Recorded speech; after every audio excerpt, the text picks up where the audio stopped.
മഞ്ചേശ്വരത്തിനൊപ്പം എല്ലാവരും ശ്രദ്ധയോടെ കാണുന്ന ഒരു മണ്ഡലമായിട്ട് കാസർഗോഡും മാറിയിരിക്കുകയാണ്. കാസർഗോഡ് തുടർച്ചയായിട്ട് BJP 91 മുതൽ 2ാം സ്ഥാനത്തൊക്കെയാണ്. പക്ഷെ അങ്ങനെയാണെങ്കിലും BJPക്ക് ജയിക്കാൻ പറ്റാത്തൊരു സാഹചര്യം പലപ്പോഴും അവിടെ ഉണ്ടാവുകയാണ്. പ്രത്യേകിച്ച് മുസ്ലിം ലീഗിന്, അതായത് UDFന് വേണ്ടി മത്സരിക്കുന്ന മുസ്ലിം ലീഗിന് LDFൻ്റെ വോട്ട് തുടർച്ചയായിട്ട് ലഭിക്കുന്നു. അത് ഓപ്പണായിട്ട് തന്നെ ഇപ്പോഴത്തെ സ്ഥാനാർത്ഥിയായ കല്ലട്ര മാഹിൻ ഹാജി, മുസ്ലിം ലീഗിൻ്റെ UDFൻ്റെ സ്ഥാനാർത്ഥിയായ കല്ലട്ര മാഹിൻ ഹാജി തന്നെ വ്യക്തമാക്കിയ കാര്യമാണ്. അതെല്ലാവർക്കും അറിയുന്ന പരസ്യമായുള്ള രഹസ്യമാണ്. മഞ്ചേശ്വരത്താണെങ്കിലും കാസർഗോഡാണെങ്കിലും LDFൻ്റെ വോട്ട് അവസാന നിമിഷം കുറേ വോട്ടുകൾ UDFിലേക്ക് പോകുന്നു. അങ്ങനെ ആ ഒരു മാർജിനിലാണ് BJP അവിടെയൊക്കെ പരാജയപ്പെടുന്നത്. ഇപ്പോൾ കാസർഗോഡ് മണ്ഡലത്തിൽ കഴിഞ്ഞ തെരഞ്ഞെടുപ്പിൽ 2021 തെരഞ്ഞെടുപ്പിൽ ഏതാണ്ട് 12,000-ലധികം ഭൂരിപക്ഷത്തിനാണ് NA നെല്ലിക്കുന്ന് വിജയിച്ചത്.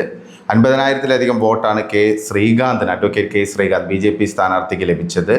28,000 വോട്ട് മാത്രമാണ് INL സ്ഥാനാർത്ഥി, അതായത് LDFന് വേണ്ടി മത്സരിച്ച ലത്തീഫിന് ലഭിച്ചത്. അപ്പോൾ ആ ഒരു ഡിഫറൻസ് അവിടെ നിൽക്കുന്നുണ്ട്. ഈ വോട്ട് പലപ്പോഴും UDFിലേക്ക് പോകുന്നതാണ് BJPയുടെ പരാജയത്തിന് കാരണമെന്നുള്ളത് ഒരു വസ്തുതയാണ്. 91 മുതൽ തുടർച്ചയായിട്ട് 2ാം സ്ഥാനത്ത് നിൽക്കുന്ന ഒരു മണ്ഡലമാണ് കാസർഗോഡ്. പക്ഷെ അവിടെ വിജയിക്കാൻ വേണ്ട രീതിയിലുള്ള അവസാന നിമിഷത്തെ ആ വോട്ട് സമാഹരിക്കാൻ BJPക്ക് സാധിക്കുന്നില്ല. BJPയുടെ വോട്ട് ബാങ്ക് എന്ന് പറയുമ്പോൾ പ്രധാനമായും കന്നഡിക, തുളു ആ ഒരു വോട്ട് ബാങ്കാണ്, അല്ലെങ്കിൽ ആ സംസാരിക്കുന്ന ആ ഒരു വിഭാഗമാണ്.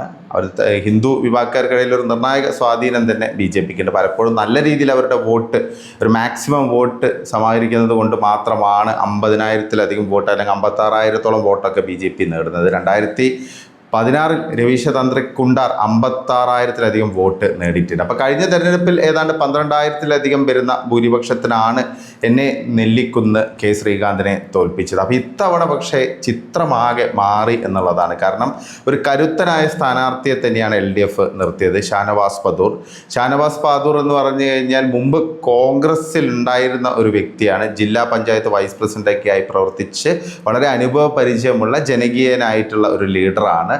ഒരു പ്രധാന മുസ്ലിം കുടുംബത്തിൽപ്പെട്ട, ജില്ലയിലെ ഒരു പ്രധാനപ്പെട്ട മുസ്ലിം കുടുംബത്തിൽപ്പെട്ട വ്യക്തിയാണ് ഷാനവാസ് പാദൂർ. പെട്ടെന്ന് തന്നെ ആളെ ആകർഷിച്ചു, യുവാക്കളുടെ വോട്ടൊക്കെ നേടി എന്നുള്ള ഒരു പിക്ചറാണ് ലഭിക്കുന്നത്. CPMൻ്റെ LDFൻ്റെയൊക്കെ ഒരു ഇൻറ്റേർണൽ അസസ്മെൻറ്റ് പ്രകാരം ചിലപ്പോൾ ഒരു 50,000-നടുത്ത് വോട്ട് ഷാനവാസ് പാദൂർ പിടിച്ചേക്കുമെന്നുള്ള ഒരു റിപ്പോർട്ടുകളാണ് വരുന്നത്. അങ്ങനെയാണെങ്കിൽ കടുത്ത ത്രികോണ മത്സരമാണ് കാസർഗോഡ് നടന്നിരിക്കുന്നത്. കല്ലട്ര മാഹിൻ ഹാജിക്ക് മുസ്ലിം ലീഗ് ക്യാമ്പിനും ഈ ഒരു ആശങ്കയുണ്ടായിരുന്നു. കുറേ കാലമായിട്ട് BJP വരുന്നതെന്ന് പറഞ്ഞ് പേടിപ്പിച്ച് സാധാരണക്കാരായുള്ള മുസ്ലിം ലീഗിന് അനുകൂലമായിട്ട് വോട്ട് ചെയ്യിപ്പിക്കുന്ന ഒരു ടാക്ടിക്സാണ് UDF പയറ്റിക്കൊണ്ടിരിക്കുന്നത്.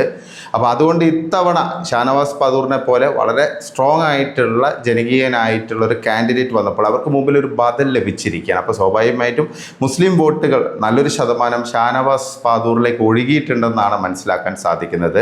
ഷാനവാസ് പാദൂർ ഒരു 45,000 വോട്ടൊക്കെ പിടിക്കുകയാണെങ്കിൽ ഒരു കടുത്ത ത്രികോണ മത്സരം തന്നെയാണ് അരങ്ങേറിയത് എന്ന് പറയേണ്ടി വരും. BJPക്ക് കാസർഗോഡ് മണ്ഡലത്തിൽ ഏറ്റവും ചുരുങ്ങിയത് ഒരു 50,000 എങ്കിലും അവരുടെ വോട്ടുണ്ട്.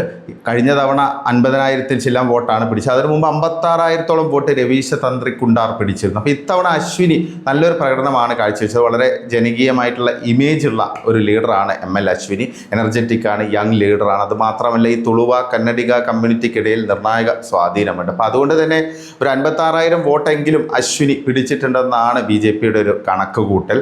അങ്ങനെയാണെങ്കിൽ ഒരു പക്ഷേ BJP സ്ഥാനാർത്ഥി ചരിത്രത്തിൽ ആദ്യമായി കാസർഗോഡ് താമര വിരിയിക്കാനുള്ള ഒരു സാധ്യത ഉരുത്തിരിഞ്ഞിരിക്കുകയാണ്. കാരണം ഷാനവാസ് പാദൂർ പിടിക്കുന്ന മുസ്ലിം വോട്ട്, അതായത് മുസ്ലിം വോട്ട് സ്പ്ലിറ്റ് ആയിരിക്കുന്നു എന്ന് പറയുന്നത്. അപ്പോൾ ഈ ഒരു 12,000 ഡിഫറൻസ് നിൽക്കുന്ന ഒരു സാഹചര്യമാണ്. പക്ഷേ 2016 ഒരു 12,000 വോട്ടിൻ്റെ ഡിഫറൻസ് ഉണ്ടായിരുന്നില്ല. ഏതാണ്ട് 7,000-ലധികം വോട്ടിൻ്റെ ഡിഫറൻസ് UDFും BJPയും തമ്മിലുണ്ടായിരുന്നു. അപ്പോൾ അതുകൊണ്ട് തന്നെ എന്തായാലും ഒരു 10,000 വോട്ടെങ്കിലും ഏറ്റവും ചുരുങ്ങിയത് ഷാനവാസ് പാദൂർ പിടിച്ചിട്ടുണ്ട്. അതിൽ കൂടുതൽ പോകാനാണ് സാധ്യത. അപ്പം സ്വാഭാവികമായിട്ടും ആ പിടിക്കുന്ന വോട്ടുകൾ ഭൂരിഭാഗവും മുസ്ലിം വോട്ടുകളായിരിക്കും. അപ്പോൾ അതുകൊണ്ട് തന്നെ അശ്വിനിക്ക് ഇത്തവണ ഒരു സാധ്യത ഉണ്ടെന്നുള്ളൊരു വിലയിരുത്തൽ പൊതുവേ ഉണ്ട്. അതിപ്പം BJP അനുകൂലിക്കുന്ന പ്ലാറ്റ്ഫോമുകളല്ലാത്തവർ പോലും ഇത് പറയുന്നുണ്ട്. അപ്പോൾ എന്തായാലും ഇത്തവണ ഒരു സർപ്രൈസ് കാസർഗോഡിൻ്റെ മണ്ണിലുണ്ടാകും എന്നുള്ള കാര്യം ഏതാണ്ട് ഉറപ്പായിട്ടുണ്ട്. അത് കാസർഗോഡ് നിയോജക മണ്ഡലമായിരിക്കും. മഞ്ചേശ്വരത്തിൻ്റെ കാര്യം നമുക്കറിയില്ല. ടൈറ്റ് ഫൈറ്റാണ്.